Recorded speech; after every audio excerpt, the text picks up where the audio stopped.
So hello everyone, welcome to Vigyan Pathshala make learning smart and easy. मैं पायल आप सभी को विज्ञान पाठशाला की ऑफिशियल यूट्यूब चैनल पे वेलकम करती हूँ। और जैसे कि आप सभी लोग देख रहे हैं कि आज का जो टॉपिक है हमारे डिस्कशन का वो है UGC NET SET paper 1 preparation guide. जिसका मतलब कि how to start your preparation, कैसे आप लोग स्टार्ट करेंगे पेपर 1 के preparation. Okay, so let's start, देख लेते हैं। देखो, जैसे कि इंट्रोडक्शन पोर्शन में आपको तो पहले पता होना चाहिए कि ये यूजीसी नेट होता क्या है।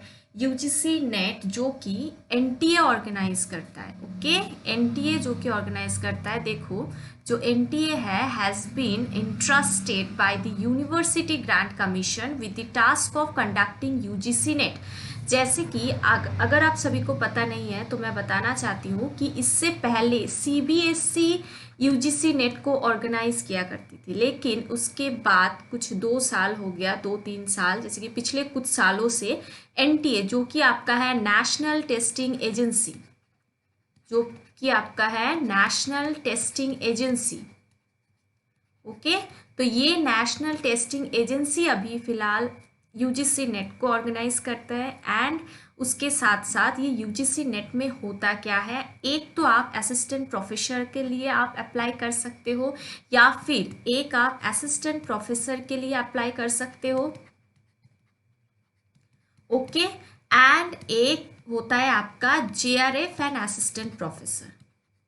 जेआरएफ एंड असिस्टेंट प्रोफेसर, तो इसके लिए जो हमारा इंडियन यूनिवर्सिटीज एंड कॉलेजेस हैं तो उसमें आप अप्लाई कर सकते हो, which is a test to determine the eligibility of Indian nationals for assistant professor and junior research fellowship and assistant professor in Indian university and colleges. Okay, so यहाँ पे अगर आप कुछ एक कट ऑफ जाता है, जो कि जेआरएफ का एक अलग कट ऑफ होता है और असिस्टेंट प्रोफेसर की एक अलग कट ऑफ होता है, जो कि हम लोग एलएस बोलते हैं।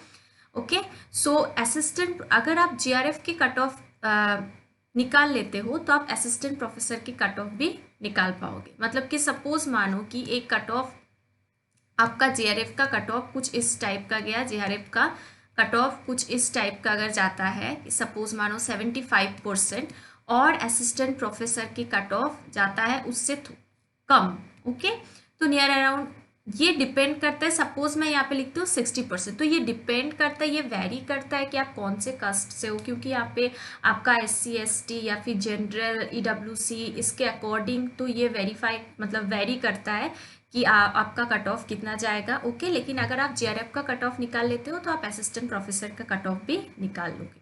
ओके, तो ये हो गया एक बात। दूसरा बात ये है कि ये जो एनटीए नेशनल टेस्टिंग एजेंसी जो ये जो कंडक्ट करवाता है जेआरएफ एंड असिस्टेंट प्रोफेसर, ये साल में आपका 2 बार होता है, जो कि इस बार जो हुआ था, जो 2020 एंड 2021 का एक सेट को मार्च करके कर दिया गया था। ओके, एक एग्ज़ाम को, तो ये होता तो नॉर्मली है आपका साल में 2 बार।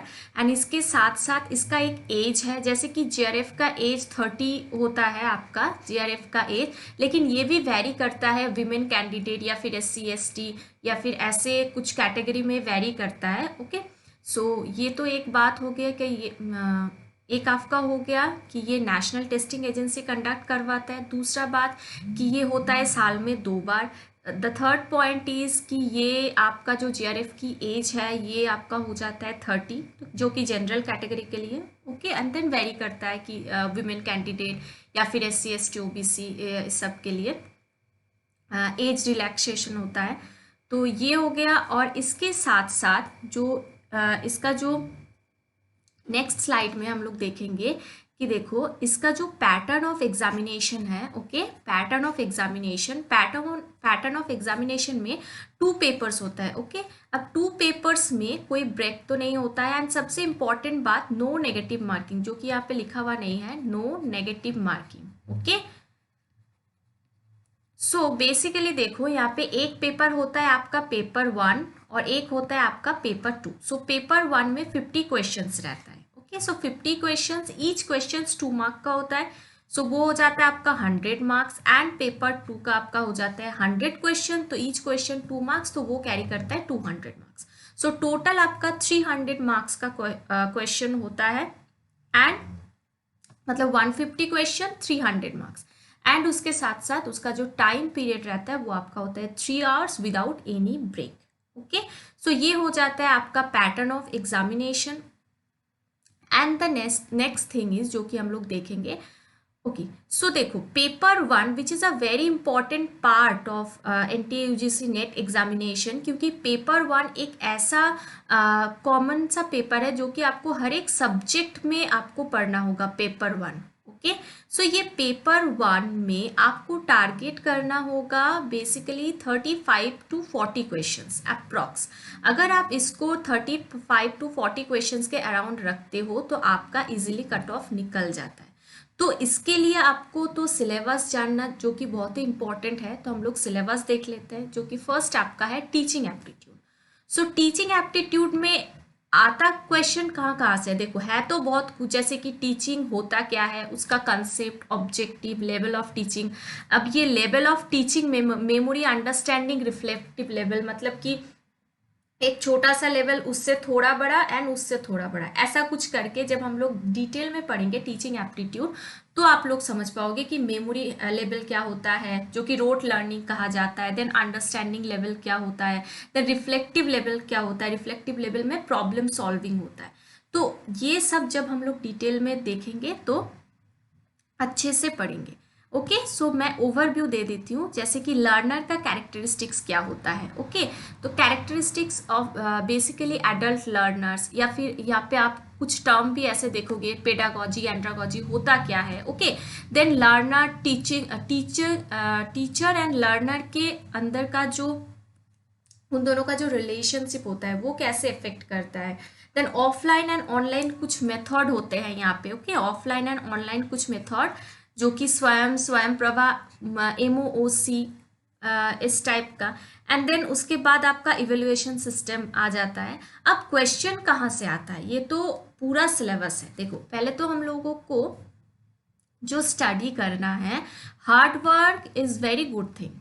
Okay, hard work is very good thing, but smart work हमें यहाँ पे करना है, स्मार्ट वर्क। ओके, जैसे कि हमें प्रीवियस ईयर का पेपर एनालिसिस करना है, देन देखना है कि कहाँ कहाँ से क्वेश्चन आता है।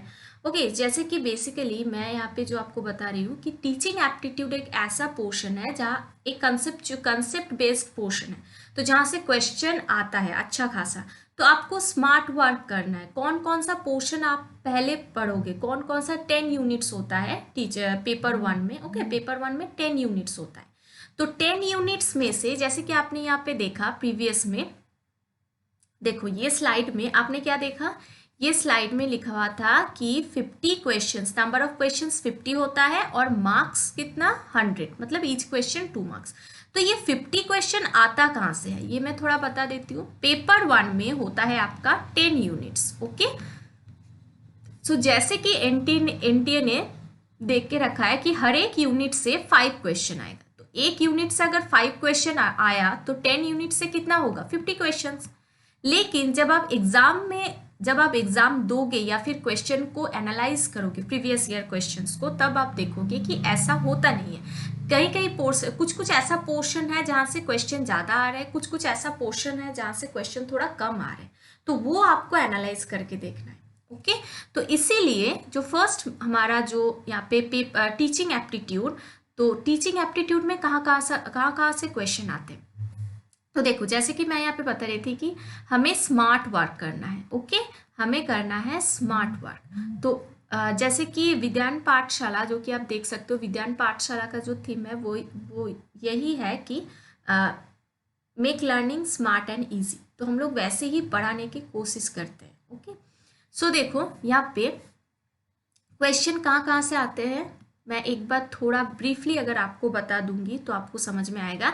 जैसे कि ये memory level, understanding level, reflective level, Morrison, हार्बर्ट, Hunt, ये तीनों प्रोपोनेंट है इनके। तो कौन किसका प्रोपोनेंट है, किसने दिया है कौन सा लेवल। इसके बाद जो इंडिविजुअल डिफरेंसेस है लर्नर्स के कैरेक्टरिस्टिक्स में, यहाँ से क्वेश्चन आते हैं। उसके बाद ये जो ऑफलाइन वर्सेस ऑनलाइन मेथड्स है, जो स्वयं प्रभा MOOC, इसका कुछ कुछ है जिसका आपका फुल फॉर्म आता है, कुछ कुछ आ जाता है आपका उसमें कौन कौन सा चैनल है या फिर उसका डिटेल्स, तो ये सब बहुत ही इंपॉर्टेंट है। देन इवेल्युएशन सिस्टम ये तो बहुत ही ज़्यादा इंपॉर्टेंट है। यहाँ पे बहुत सारा इवेल्युएशन सिस्टम है, summative evaluation system, formative evaluation system, okay, CBCS choice based credit system. तो ये सारा जो वही पोर्शन है जहाँ से क्वेश्चन आते हैं, ओके। देन उसके बाद यहाँ पे देखो लर्नर कैरेक्टरिस्टिक्स में अगर आप जाओगे तो इमोशनल, कॉग्निटिव, एकेडमिक, सोशल जो लर्नर्स होते हैं, ओके, फिर ब्लूम टैक्सोनॉमी, हाँ, यहाँ से क्वेश्चंस आते हैं। तो कुछ कुछ ऐसा पोर्शन है जो कि हमें देखना है कि कहाँ से क्वेश्चन आते हैं और वहाँ से हम लोग क्वेश्चन करेंगे। तो ऐसे हम लोग थ्योरी को पहले करेंगे, देन क्वेश्चंस को प्रैक्टिस करेंगे। तो बेसिकली ऐसे आपका कंसेप्ट और ज़्यादा क्लियर होगा। तो आपको करना है स्मार्ट वर्क, ओके। चलो नेक्स्ट आ जाते हैं, जो कि आप देखो रिसर्च आप करने जाओगे, एक तो assistant professor, okay, assistant professor एक होता है और एक दूसरा क्या होता है, JRF, ओके, JRF। तो JRF का फुल फॉर्म क्या होता है, जूनियर रिसर्च फेलोशिप, ओके।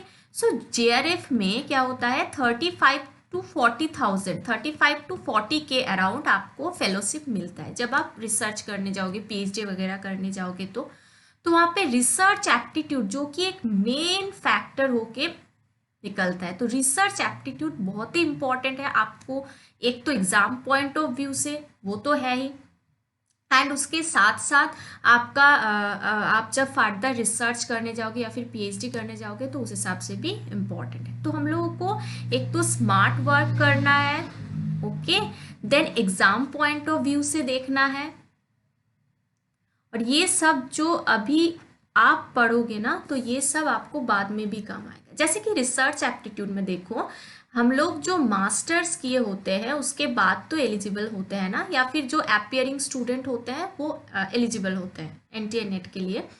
तो यहाँ पे मास्टर्स में आप लोगों ने थोड़ा बहुत प्रोजेक्ट या फिर आप बोलो थीसिस, ये सब तो कुछ ना कुछ तो किए होंगे, ओके। सो उसी का ही कुछ आप अगर ब्रॉड पर्सपेक्टिव में देखोगे तो तब आपको रिसर्च समझ में आएगा। तो रिसर्च में रिसर्च का टाइप बहुत इंपॉर्टेंट है, कौन कौन सा टाइप्स होता है, okay. Then positivism, post positivistic, जो कि ये पहले NTA में नहीं था, मतलब UGC नेट का सिलेबस में नहीं था, NTA ने इसको डाला है, पॉजिटिविज्म, पोस्ट पॉजिटिविस्टिक रिसर्च। ये एरिया क्या होता है, फिर quantitative, qualitative methods of research, experimental, descriptive, steps of research, okay, कैसे रिसर्च किया जाता है, इसमें हाइपोथेसिस क्या होता है, ये सारा। उसके बाद आपने रिसर्च तो कर लिया, लेकिन थीसिस राइटिंग होता क्या है, फॉर्मेट क्या क्या होता है, and application of ICT in research and research ethics. अगर आप देखोगे ये रिसर्च का जो हर एक पोर्शन है, इसमें हर एक पोर्शन से कुछ ना कुछ क्वेश्चन आता है। तो रिसर्च एप्टीट्यूड ओवरऑल आपका एक इम्पॉर्टेंट सा टॉपिक है, जहाँ पे आपका स्टेप्स ऑफ रिसर्च या फिर थीसिस, आर्टिकल राइटिंग, या फिर आपका हो गया मेथड्स, या फिर एप्लीकेशन क्या होता है, रिसर्च एथिक्स से भी बहुत सारे क्वेश्चंस पूछे जाते हैं, ओके। सो नेक्स्ट आ जाओ, नेक्स्ट में देखो क्या है, कॉम्प्रीहेंशन। कॉम्प्रीहेंशन एक आपका पैसेज गिवन होगा, ओके, एक आपका पैसेज गिवन होगा, वो आपको अच्छे से रीड करना है, देन उससे आपको क्या करना है, आंसर निकालना है। 5 क्वेश्चंस रहता है, आपको आंसर निकालना है। अब ये इतना आसान मत समझना कि हम लोग ऐसे तो प्रैक्टिस नहीं करेंगे, जब जाएंगे हॉल में, एग्जाम हॉल में, तब जाके हम लोग कर लेंगे, ऐसा मत करना। क्योंकि कॉम्प्रीहेंशन में जितना ज़्यादा पहले से प्रैक्टिस करके रखोगे उतना ही ज़्यादा आपको ही फायदा होगा जब आप एग्जाम हॉल में जाओगे, ओके। नेक्स्ट आपका आ जाता है कम्युनिकेशन। ये बहुत ही इंटरेस्टिंग सा चैप्टर है कम्युनिकेशन, ओके, एंड मेरा बहुत ही फेवरेट चैप्टर है कम्युनिकेशन। सो ये जो कम्युनिकेशन है, ये कम्युनिकेशन जब आप पढ़ोगे ना, यहाँ पे आपको एक वर्ड मिलेगा, KISS, ओके। इसका मतलब होता है keep it short and simple, keep it short and simple. तो हम लोग भी सिलेबस को ऐसे ही कवर करेंगे, ओके, मतलब कि एग्जाम पॉइंट ऑफ व्यू से करेंगे, स्मार्ट वर्क करके करेंगे, जितना एग्जाम पॉइंट ऑफ व्यू से आप करोगे उतना ही ज़्यादा फायदा आपको होगा। तो ये keep it short and simple, ये तो है कम्युनिकेशन के अंदर, लेकिन अगर आप सिलेबस को ये अच्छे से स्टडी करोगे, फिर पेपर 1 का तैयारी करोगे, तब आपको पता चलेगा कि ये लाइन आपको वहाँ पे भी काम आ रहा है। ओके, इसीलिए मैंने बता दिया। तो कम्युनिकेशन में देखो हर एक टाइप का कम्युनिकेशन होता है। कम्युनिकेशन का टाइप बहुत ही इंपॉर्टेंट है। ये वर्बल कम्युनिकेशन क्या होता है, नॉन वर्बल कम्युनिकेशन क्या होता है, देन आपका हो जाता है फॉर्मल कम्युनिकेशन क्या होता है। यहाँ से क्वेश्चंस बहुत पूछे जाते हैं। उसके साथ साथ आपका diagonal communication, okay, horizontal communication, parallel communication, ये क्या होता है, यहाँ से क्वेश्चन पूछे जाते हैं। क्लासरूम कम्युनिकेशन, यहाँ से भी पूछे जाते हैं क्वेश्चन। और मोस्ट इम्पॉर्टेंट अभी जो क्वेश्चंस आते हैं वो बैरियर से तो बहुत ज़्यादा क्वेश्चंस आते हैं, इस बार भी आए थे बहुत ज़्यादा क्वेश्चंस, तो बैरियर भी इंपॉर्टेंट है। मास मीडिया एंड सोसाइटी, ये भी इंपॉर्टेंट है। यहाँ से कुछ कुछ टर्म है, PTI press trust of India, तो इसका फुल फॉर्म पूछ लेते हैं, साल वगैरह पूछ लेते हैं। ओके, तो इस जगह से क्वेश्चंस आते हैं। नेक्स्ट हम लोग आएंगे जहाँ पे जो कि आपका है यूनिट 5, जो कि आपका है मैथमेटिकल रीजनिंग एंड एप्टीट्यूड। ये मैथ्स तो मेरा बहुत ही फेवरेट सा एक सब्जेक्ट है। तो मैथमेटिकल रीजनिंग एंड एप्टीट्यूड में आपको टाइप ऑफ रीजनिंग देखो, कुछ कुछ जैसे कि क्वेश्चंस तो बहुत ज़्यादा आते, मतलब आता नहीं है, लेकिन number series, letter series, codes, relationship, ये आपको करके रखना है, क्योंकि कहाँ से क्वेश्चंस दे देगा। कभी आपका रिलेशनशिप वगैरह से क्वेश्चंस दे देता है, तो आपका कभी कोडिंग से क्वेश्चंस दे देता है। मैथमेटिकल एप्टीट्यूड से भी क्वेश्चंस आता है, जैसे कि परसेंटेज से क्वेश्चंस आता है। ओके, इस बार नंबर सीरीज से क्वेश्चंस आया था ज़्यादा।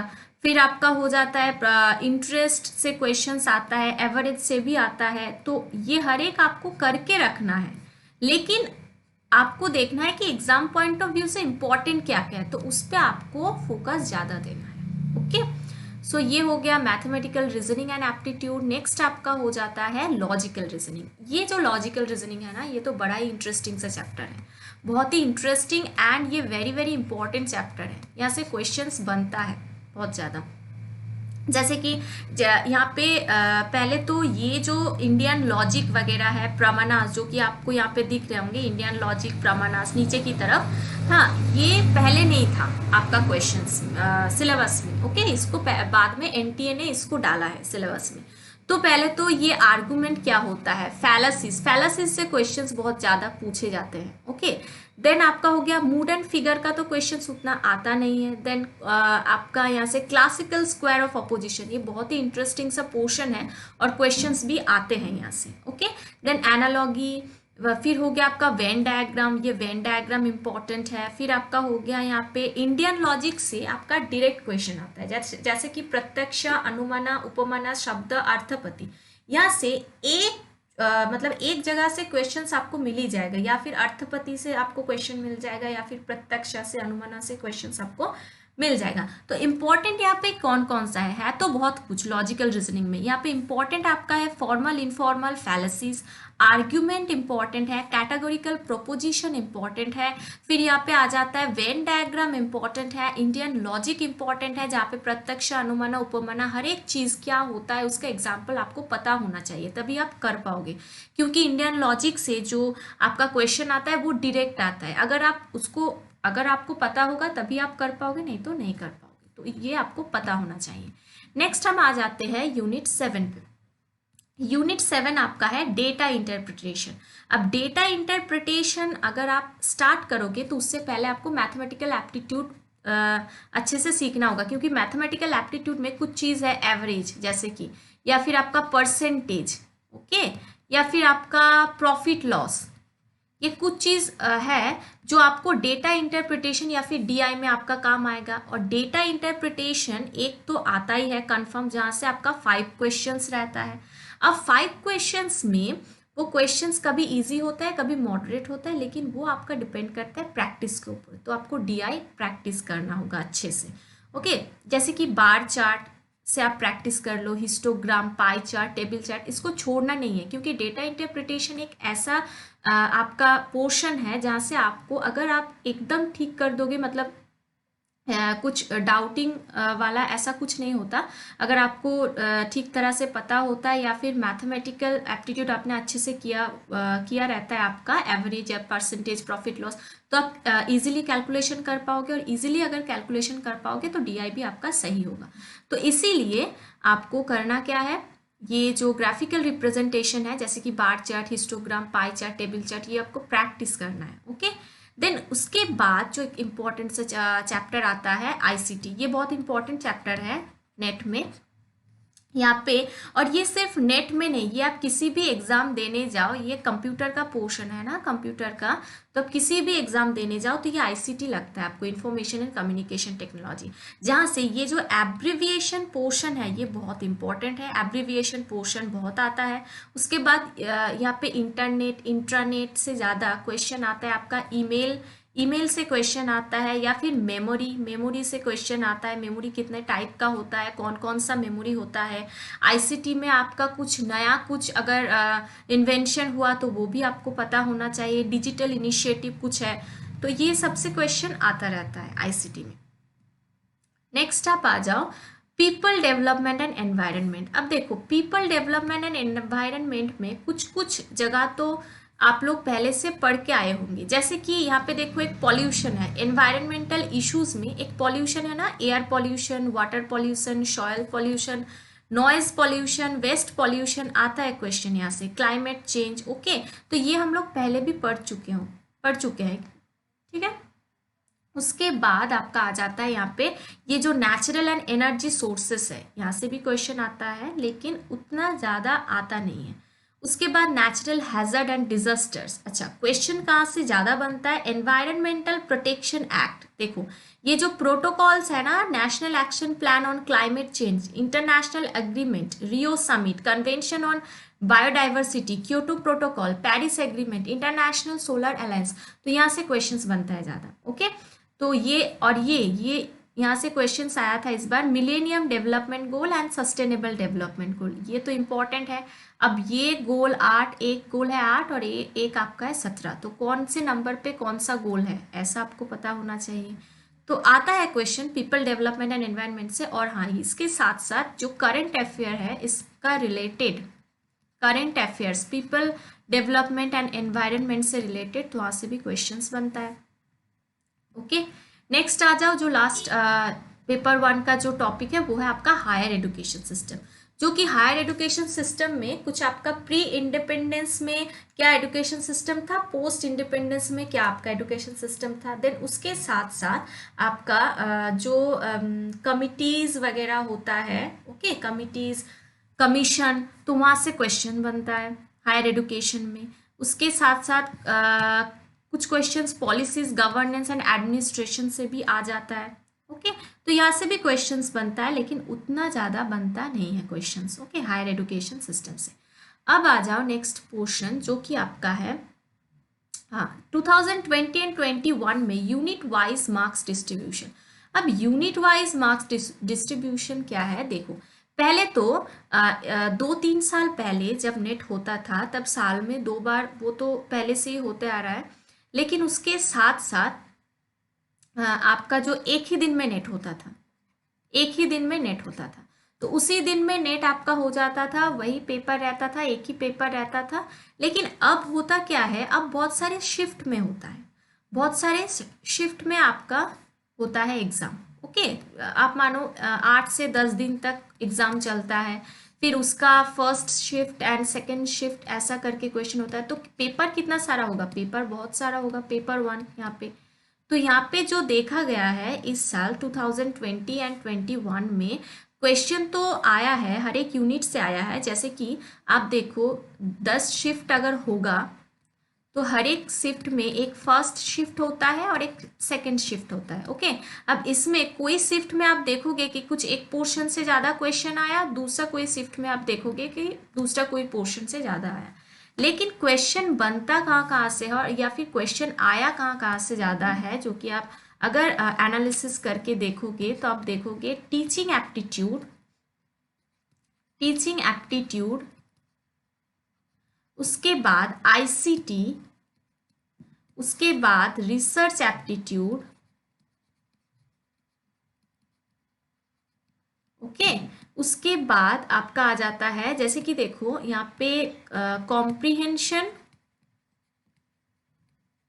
डीआई, ये तो कॉमन है, ये तो 5 क्वेश्चंस आपका रहता ही है डीआई। ओके, तो ये तो रहता ही है, लेकिन इसके साथ साथ teaching aptitude, ICT, research aptitude, इसके बाद logical reasoning. Logical reasoning question आया है, ये जो यूनिट वाइज मार्क्स डिस्ट्रीब्यूशन, अगर आप शिफ्ट वाइज देखोगे तो कुछ एक शिफ्ट में आप मानो कि टीचिंग एप्टीट्यूड आईसीटी से ज़्यादा क्वेश्चन है तो हायर एजुकेशन एनवायरनमेंट से कम है। कुछ दूसरा शिफ्ट में आप देखोगे तो आप देखोगे रिसर्च एप्टीट्यूड, लॉजिकल रीजनिंग से क्वेश्चंस आपसे ज़्यादा पूछे गए हैं। ओके, तो आप ओवरऑल अगर देखोगे तो teaching aptitude, ICT, research aptitude, logical reasoning, इस सबसे क्वेश्चंस ज़्यादा पूछे गए हैं। कॉम्प्रीहेंशन डीआई तो कॉमन रहता है। मैथमेटिकल एप्टीट्यूड भी आया है। देखो मैथमेटिकल एप्टीट्यूड जो आपका है, मैथमेटिकल एप्टीट्यूड ये आपका इजी से मॉडरेट आया है, हार्ड नहीं आया है, इजी से मॉडरेट, इजी से मॉडरेट आया है क्वेश्चन। कॉम्प्रीहेंशन भी ठीक ठाक था, डीआई भी ठीक ठाक था, डीआई भी आपका इजी से मॉडरेट ही आया है। ओके, एंड आपका आ जाता है हायर एजुकेशन। अब higher education, people development and environment, ये कुछ पोर्शन है जहां से क्वेश्चंस आपका करंट अफेयर से बना है, करंट अफेयर से बना है। ओके, और कुछ कुछ शिफ्ट में तो क्वेश्चन उतना आया ही नहीं है higher education, people development and environment से। ओके, तो ये हो गया आपका 1 2 3 4 5 6 7 7 8, और कौन सा चैप्टर यहाँ पे रह गया? Higher education, people development environment, ICT, logical reasoning, mathematical reasoning, communication. हाँ, कम्युनिकेशन से तो आया है ये teaching aptitude, ICT, research aptitude, logical reasoning plus communication, जहां से क्वेश्चन बना है ज्यादातर। ओके, एंड उसके बाद ये 5 हो गया। उसके बाद कंप्रीहेंशन डीआई, जो कि मैंने बोला डीआई में इजी टू मॉडरेट क्वेश्चंस था। मैथमेटिकल एप्टीट्यूड में भी कुछ कुछ शिफ्ट में बहुत ही इजी क्वेश्चंस था, कुछ कुछ शिफ्ट में थोड़ा मॉडरेट क्वेश्चन था लेकिन हार्ड नहीं था। हायर एजुकेशन पीपल डेवलपमेंट में आपका करंट अफेयर था, एंड उसके साथ साथ आपका कुछ कुछ शिफ्ट में आपका क्वेश्चन उतना नहीं था। तो ये मार्क्स डिस्ट्रीब्यूशन उसके हिसाब से होगा आपका। Okay, so basically marks distribution का मतलब यही है कि आपका टीचिंग एप्टीट्यूड इस साल अगर आप देखोगे 2020 एंड 2021, इसको मार्च करके एक नेट हुआ था, तो इसको मार्च करके एक नेट हुआ था। तो इसमें मार्क्स डिस्ट्रीब्यूशन जो हुआ कि teaching aptitude, ICT, communication, research aptitude, logical reasoning, ज़्यादातर क्वेश्चंस वहाँ से पूछे गए। Okay, mathematical aptitude and DI में क्वेश्चंस इजी टू मॉडरेट आया। कंप्रीहेंशन तो आता ही है, वो ठीक ठाक ही था। हायर एजुकेशन एंड कंप्रीहेंशन भी इजी टू मॉडरेट आप बोल सकते हो, ठीक ठाक था, मतलब जो भी रिस्पॉन्स आया है स्टूडेंट से।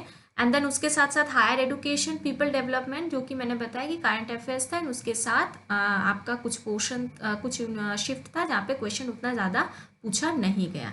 ओके, और एक बात यहाँ पे हायर एजुकेशन एंड जो आपका पीपल डेवलपमेंट एंड एनवायरनमेंट है, यहाँ से जो क्वेश्चंस पूछे जाते हैं इसके लिए आपको करंट अफेयर्स को अच्छे से थोड़ा पढ़ना होगा, मतलब आपको अपडेट रहना चाहिए। ओके, आपको अपडेट रहना होगा इसके लिए, क्योंकि वहाँ से क्वेश्चंस अगर पूछे जाते हैं तो वहाँ से पूछे जाते हैं। और एक चीज़ जो पूछे जाते हैं जो कि आपका होता है इस पोर्शन से, आपका assertion and reasoning, assertion and reasoning, assertion and reason. Okay. तो बोला जाता है कि कुछ सेंटेंस गिवन होता है तो आपको वहाँ से क्वेश्चंस पूछा जाता है कि वहाँ से क्वेश्चंस ऐसे पूछे जाते हैं कि ये रीज़न, ये दो स्टेटमेंट, ठीक है, स्टेटमेंट 1 इज़ ट्रू, स्टेटमेंट, दो स्टेटमेंट आपको गिवन है तो आपको पूछा गया कि statement 1 is true, statement 2 false, statement 2 true, statement 1 false, या फिर बोथ ट्रू या फिर बोथ फॉल्स। तो ऐसा रीज़न, ऐसा क्वेश्चंस भी आता है। ओके, चलो नेक्स्ट क्वेश्चंस, नेक्स्ट टॉपिक हमारा जो है वो है प्रोसेस। आपको जो प्रोसेस फॉलो करना है सक्सेस पाने के लिए, या फिर पेपर 1 में ज़्यादा स्कोर करने के लिए, या फिर नेट को क्वालिफाई करने के लिए, नेट जेआरएफ को, उसका है पहले तो आप ड्रीम देखो, या फिर ड्रीम, अगर हम ड्रीम को कुछ दूसरे तरीके से बोले तो पहले तो आपको ये पता होना चाहिए कि वाई, मतलब आप क्यों दे रहे हो नेट, या फिर आप देना क्यों चाहते हो। आप नेट दे रहे हो तो आपको असिस्टेंट प्रोफेसर बनना है, या फिर जेआरएफ क्वालिफाई करके पीएचडी करना है, तो वो ड्रीम आपको देखना है, या फिर वो आपको पता होना चाहिए कि वाई आप क्यों दे रहे हैं नेट। बात, आपको खुद पर ट्रस्ट होना चाहिए, खुद पर बिलीव होना चाहिए कि हाँ आपसे होगा, आप जो दोगे आप अपना बेस्ट दोगे। ओके, अब जो होगा आपके बेस्ट के लिए होगा, लेकिन आपको 100% एफर्ट आपका देना है। ओके, देन उस हिसाब से आपको प्लानिंग करना है। प्लानिंग करते वक्त आपको प्रीवियस ईयर क्वेश्चंस भी देखना है। ओके, सो आपको PYQ भी देखना है, देन उसके उस अकॉर्डिंग आपको प्लान को एग्जीक्यूट करना है। अगर आप सिर्फ प्लान करोगे और एक्शन नहीं लोगे ऐसा तो नहीं चलेगा, आपको एक्शन लेना है या फिर एग्जीक्यूट करना है, देन आप कुछ अचीव कर पाओगे। सो अचीविंग, आपको कुछ अचीव करने के लिए इतना सारा प्रोसेस से जाना है। ओके, सो ये हो गया प्रोसेस। एंड देन हम लोग आते हैं फ्रॉम वेयर टू स्टार्ट। आप लोग स्टार्ट कहाँ से करोगे, आप लोग बोलोगे कि मैम 10 यूनिट्स हैं। ओके, 10 यूनिट से, हर एक यूनिट से 5 क्वेश्चंस पूछे जाते हैं। अब मैं आपको बताना चाहती हूँ कि 5 क्वेश्चंस पूछे तो जाते हैं, जैसे कि आप देखो, आप कुछ कुछ ऐसा चैप्टर होता है जैसे कि कंप्रीहेंशन आता है 5 क्वेश्चन, डेटा इंटरप्रिटेशन 5 क्वेश्चंस एकदम ही आता है। लेकिन कुछ कुछ ऐसा टॉपिक होता है जहाँ से क्वेश्चंस बहुत ज़्यादा पूछे जाते हैं, कुछ कुछ ऐसा होता है कि जहाँ से क्वेश्चन थोड़ा कम पूछे जाते हैं या फिर पूछे नहीं जाते, ऐसा भी होता है। ओके, सो हम लोग देखते हैं कि कम ही पूछे जाते हैं, पूछे नहीं जाते ऐसा होता नहीं, एक दो क्वेश्चंस आते हैं या फिर पूछे नहीं जाते। सो बेसिकली आपको करना क्या है, स्टार्ट करना है टीचिंग एप्टीट्यूड, रिसर्च एप्टीट्यूड, जो मैंने इस, देखो लेफ्ट हैंड साइड में जो मैंने टॉपिक्स लिखा है ना, teaching aptitude, research aptitude, communication, ICT, comprehension, इससे आपको स्टार्ट करना है। क्यों स्टार्ट करना है मैं बता देती हूँ। Teaching aptitude, research aptitude, communication, ICT ऐसा पोर्शन है जहाँ से क्वेश्चंस बहुत ज़्यादा पूछे जाते हैं। ओके, और ये कंसेप्ट बेस्ड क्वेश्चन होते हैं। आपका अगर कंसेप्ट क्लियर हो गया, एक ही बार पढ़ना है, आपका अगर कंसेप्ट क्लियर हो गया तो उसके बाद अगर आप क्वेश्चंस प्रैक्टिस करोगे तभी आप समझ पाओगे कितना आसानी से आप क्वेश्चंस कर पा रहे हो।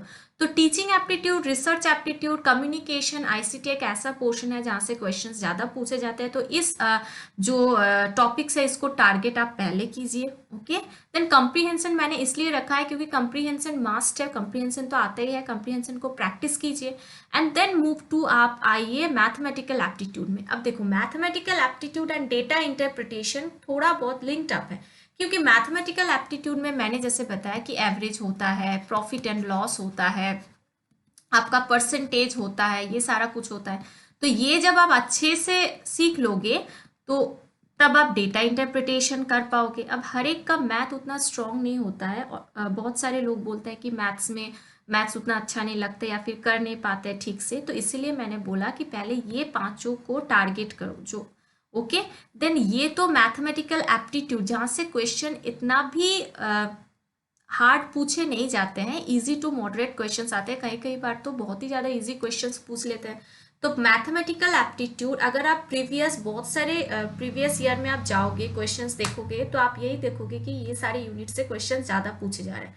अब मैथमेटिकल एप्टीट्यूड, डेटा इंटरप्रिटेशन तो आपको करना ही है क्योंकि 5 क्वेश्चन तो रहता ही है। अब डेटा इंटरप्रिटेशन में आपको प्रैक्टिस करना है। Mathematical aptitude practice, data interpretation practice, comprehension practice, ये सब प्रैक्टिस के बेस पे। उसके साथ साथ लॉजिकल रीजनिंग। अब देखो लॉजिकल रीजनिंग है एक इंटरेस्टिंग सा चैप्टर। ओके, इसको अगर आप अच्छे से समझ पाओगे तो आप जब क्वेश्चंस का आंसर सॉल्व करोगे तो बहुत इंटरेस्टिंग लगेगा आपको। लेकिन अगर आप अच्छे से नहीं समझे तो आप क्वेश्चंस का आंसर भी ठीक तरीके से नहीं कर पाओगे। तो लॉजिकल रीजनिंग बहुत सारे बच्चे होते हैं जिनको अच्छा नहीं लगता है, और बहुत सारे बच्चे होते हैं जिनको बहुत ही इंटरेस्टिंग सा चैप्टर लगता है। तो ये उस तरीके से आपको पढ़ना होगा जैसे कि आपको इंटरेस्ट लगे। देन उसके बाद people and environment and higher education, इसको मैं सबसे लास्ट में इसीलिए रखती हूँ क्योंकि people and environment and higher education ये एक जो कि ये इसमें समझने वाला उतना कुछ है नहीं, कंसेप्ट वाला। इसमें आपको इन्फॉर्मेशन गैदर करना है, इसमें आपको करंट अफेयर्स पोर्शन देखना है, और इसमें क्वेश्चंस पूछे भी उतना नहीं जाते हैं, या फिर तो कम पूछे जाते हैं, एकदम ही नहीं पूछे जाते हैं ऐसा मैं नहीं बोलूंगी। एक दो क्वेश्चंस आते हैं लेकिन बहुत ही कम क्वेश्चंस पूछे जाते हैं। ओके, तो पीपल एंड, तो आप इस रेशियो में चलो कि पहले स्टार्ट करो इससे। Then mathematical aptitude, data interpretation, इसके लिए तो मैं हूँ ही, आपको अच्छे से समझाऊंगी मैथमेटिकल एप्टीट्यूड, डेटा इंटरप्रिटेशन। उसके बाद logical reasoning, then people environment and higher education. ये सारा है आपका जो आप जहाँ से स्टार्ट करोगे और आप जैसे मूव करोगे फार्दर। ओके, नेक्स्ट आ जाओ वाई स्ट्रैटेजाइज। अब स्ट्रैटेजी करना इंपॉर्टेंट क्यों है? विदाउट स्ट्रैटेजी भी तो हम लोग पढ़ सकते, लेकिन पढ़ते क्यों नहीं? क्योंकि देखो आपका ईयर में आपका 2 टाइम्स होता है नेट। ओके, 2 टाइम्स आपका मतलब 6 मंथ्स के गैप पे आपका होता है नेट। तो आपको मिलता है कितना? 5 to 6 मंथ्स तो नहीं मिलता है, अप्रॉक्स आप 5 मंथ्स पकड़ के रखिए, 5 मंथ्स आपको मिलता है।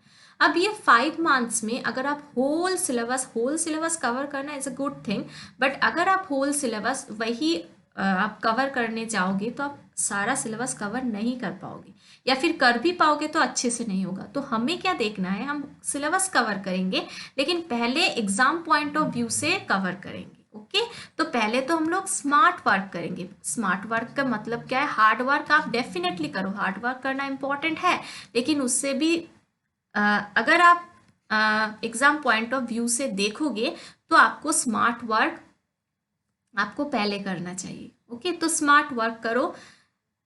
सो करोगे क्या क्या? देखो, जैसे कि पहले तो आपको मोटिवेशन चाहिए to start your motivation. Okay, you have your own motivation to start your preparation, because अगर आपको मोटिवेशन नहीं है, जैसे कि मैंने बोला कि वाई आप क्यों नेट देना चाहते हो, जेआरएफ देना चाहते हो, जेआरएफ क्लियर करना चाहते हो, तो ये मोटिवेशन आपका, ये वाई का आंसर आपके पास होना चाहिए। अगर आपके पास नहीं होगा तो आप ये प्रिपरेशन स्टार्ट नहीं कर पाओगे। ये तो हो गया नंबर 1 थिंग। नंबर 2, आपके पास मोटिवेशन आ गया। अब इसके बाद आप देखोगे कि पेपर 1 में आपको सिलेबस क्या क्या है, पेपर 1 का सिलेबस क्या क्या है, तो वो सिलेबस को आपको गो थ्रू करना है अच्छे से। कोई भी एग्जाम आप दो, सिर्फ यूजीसी नेट नहीं, आप कोई भी एग्जाम दो, आपको पहले सिलेबस गो थ्रू करना चाहिए बहुत ही अच्छे से कि क्या क्या उसमें उसका जो डिमांड है सिलेबस का वो क्या क्या है। ओके, देन सिलेबस देख लिया, देन उसके बाद आप एनालाइज करो प्रीवियस ईयर क्वेश्चंस, कहाँ से क्वेश्चंस ज़्यादा बन रहे, कहाँ से क्वेश्चंस कम बन रहे, जो कि मैं ये भी बता दी हूँ कि पिछले स्लाइड में मैंने बता दिया कि कहाँ से क्वेश्चंस ज़्यादा बनते हैं, कहाँ से कम बनता है। ओके, तो उसके बाद आपको नंबर 4 है कि आपको राइट सोर्सेस या फिर स्टडी मटेरियल्स चाहिए, आपको ऑथेंटिक सोर्सेस चाहिए। आप जहाँ से पढ़ रहे हो, आप जहाँ से आपका मटेरियल्स आप बना रहे हो, तो वो सोर्स ऑथेंटिक होना चाहिए। ओके, देन नेक्स्ट हो गया कि आपको अगर पूरा नेट क्लियर करना है या फिर जेआरएफ क्लियर करना है, तो पेपर 1 में 35 to 40 क्वेश्चंस अराउंड, आपको 35 तो पकड़ के रखना चाहिए, एंड 40 हो गया तो बहुत ही अच्छा बात है। 35 to 40 क्वेश्चंस आपको एम करके रखना है कि इतना मुझे ठीक करना ही करना है। Okay, and the most important thing is कि पहले आप फोकस करो आपका स्ट्रॉन्ग कौन कौन सा एरिया है। जैसे कि मैंने बताया कि बहुत सारे लोगों को ऐसा लगता है कि मैथ्स का पोर्शन ठीक नहीं लगता या फिर वो उतना कंफर्टेबल नहीं होते, तो आपका जो पोर्शन आपको अच्छा लग रहा है वो यूनिट को आप पहले स्ट्रॉन्ग करो, देन उसके बाद आप दूसरा यूनिट पे आओ। ओके, तो जो जिस पे आप उस यूनिट पे फोकस करो, focus on that unit in which you are strong. Okay, जहाँ पे आप स्ट्रॉन्ग हो तो उस पर आप फोकस करो, प्रीवियस ईयर क्वेश्चंस को एनालाइज करो। तो स्ट्रैटेजाइज इसीलिए इम्पॉर्टेंट है क्योंकि हमारे पास जो 5 मंथ्स का टाइम होता है एंड उसमें आपको सिलेबस कवर करके आपको एग्ज़ाम देना होता है, तो आपको स्मार्ट स्टडी करना पड़ेगा या फिर उसके अकॉर्डिंग आपको सारा कुछ आपको नोट्स वोट्स बना के आपको पढ़ के फिर आपको रिवाइज भी करना है, मॉक भी देना होता है, तो सब कुछ इसीलिए, और कोशिश करना होता है कि अब जो मैं अटेम्प्ट दूंगी उसी में मेरा क्लियर हो जाएगा। तो ये आप इसीलिए स्ट्रेटेजाइज इम्पॉर्टेंट है। Okay, this is the reason behind why strategy is important. Okay, so next आओ from where to get study material, जो कि हम लोग एकदम लास्ट पोर्शन पे आ गए हैं। देखो स्टडी मटेरियल के लिए मैं पर्सनली रिकमेंड आपको करूँगी, देखो बहुत सारे बुक्स होते हैं, सभी में कुछ ना कुछ अच्छा होता है, कुछ ना कुछ बहुत अच्छा होता है। आर्यन का बुक होता है, ट्रूमैन का बुक होता है, बहुत सारा बुक होता है जहाँ पे आपको कुछ ना कुछ बहुत अच्छा या फिर कुछ चीज़ इस बुक से मिलेगा। एक बुक से सारा कुछ मिलना उतना पॉसिबल होता नहीं है, एक बुक से आपको एक मिलेगा तो दूसरा बुक से आपको दूसरा कुछ नोट्स मिल जाएगा। लेकिन अगर मैं पर्सनली आपको रिकमेंड करूँ तो केवीएस मदन सर का एक बुक आता है पियर्सन का, जो कि होता है, तो ये बुक बहुत ही अच्छा है। और एक हरप्रीत कौर मैम की एक बुक आता है ऑक्सफोर्ड का, ये दो बुक बहुत ही अच्छा है जो कि आप देख सकते हो, जो कि आप रेफर कर सकते हो अपने स्टडी के लिए। ओके, क्योंकि इसमें ना point two the exam point of view से कवर किया रहता है, जो कि आपका कौन कौन सा पोर्शन इंपॉर्टेंट है, कहाँ से क्वेश्चंस आते हैं, उस बेसिस पे भी आपका जो थ्योरी पोर्शन है वो कवर किया रहता है। तो ये बेसिकली मुझे अच्छा लगता है KVS Madan and Harpreet ma'am की, KVS Madan sir and Harpreet ma'am की बुक। ओके, उसके साथ आपको तो खुद को स्टडी करना ही होगा, तो इसीलिए आप प्रीवियस ईयर क्वेश्चंस को एनालाइज कीजिए, आप खुद से नोट बनाइए। और इसके साथ अगर आपका प्रिपरेशन बूस्ट करना चाहते हो या फिर प्रिपरेशन को जोरदार तरीके से आप चलाना चाहते हो, तो आप लोग हमारे कोर्स पे एनरोल कीजिए, जो कि पेपर 1 एंड पेपर 2 का बहुत सारे सब्जेक्ट्स है, जो कि आपका है ज्योग्राफी, पॉलिटिकल साइंस, फिजिक्स, तो बहुत सारा, अच्छा फिजिक्स तो हो गया आपका CSIR नेट का, यूजीसी नेट का बहुत सारा सब्जेक्ट है जो कि पॉलिटिकल साइंस है, आपका ज्योग्राफी है, बंगाली है, बहुत सारा ऐसा सब्जेक्ट है, होम साइंस है। तो आप इसके लिए फर्दर अगर आप आपका प्रिपरेशन बूस्ट करना चाहते हो paper 1 and as well as paper 2 दोनों के लिए, जो कि, तो इसके लिए आप ये जो नंबर यहाँ पे दिख रहा है 8906642928, इसमें आपको कॉल या फिर व्हाट्सएप करना है। ओके, फर्दर डिटेल्स के लिए, जो कि यहाँ से आपको VP, जो कि हमारा विज्ञान पाठशाला है, यहाँ से आपको मिलेगा गाइडेंस तो आपको मिल जाएगा। ओके, उसके साथ साथ PDF नोट्स मिलेगा, देन उसके साथ साथ sorted previous year questions and mock, सारा कुछ आपको मिल जाएगा एक ही जगह से। तो फर्दर डिटेल्स के लिए आप इस नंबर पे कॉल या फिर व्हाट्सएप कीजिए। ओके, एंड प्रिपरेशन को अच्छे तरीके से, फिलहाल तो नेक्स्ट नेट आने वाला है, तो आप प्रिपरेशन स्टार्ट कीजिए, प्रिपरेशन को कंटिन्यू कीजिए। प्रिपरेशन को बूस्ट करना है या फिर प्रिपरेशन को जोरदार तरीके से चलाना है, तो इस नंबर पे आप कॉल या फिर व्हाट्सएप कीजिए। ओके, सो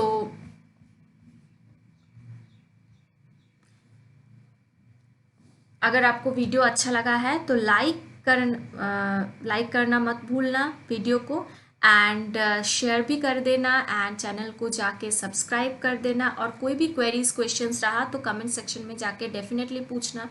ओके, और हमारा टेलीग्राम चैनल का लिंक डिस्क्रिप्शन बॉक्स में गिवन है, तो आप जाके ज्वाइन कर लो। हमारा और 2 भी चैनल है, विज्ञान पाठशाला बांग्ला एंड विज्ञान पाठशाला NCERT, जो कि विज्ञान पाठशाला के 6 to 12 के जो बच्चे हैं उनके लिए वो वहाँ पे सारे सब्जेक्ट्स अवेलेबल है, तो आप जाके वो भी चेक कर सकते हो, वो भी देख सकते हो। अगर आपको वो भी अच्छा लगे तो वो चैनल को भी सब्सक्राइब कर देना। तो सब्सक्राइब, लाइक, शेयर करना मत भूलना। अगेन कोई भी क्वेरीज का क्वेश्चंस रहा तो आप डेफिनेटली आप कमेंट सेक्शन में जाओ, आप पूछो, आपको वहाँ से रिप्लाई मिल जाएगा। Okay, so thank you so much for watching and keep learning with विज्ञान पाठशाला।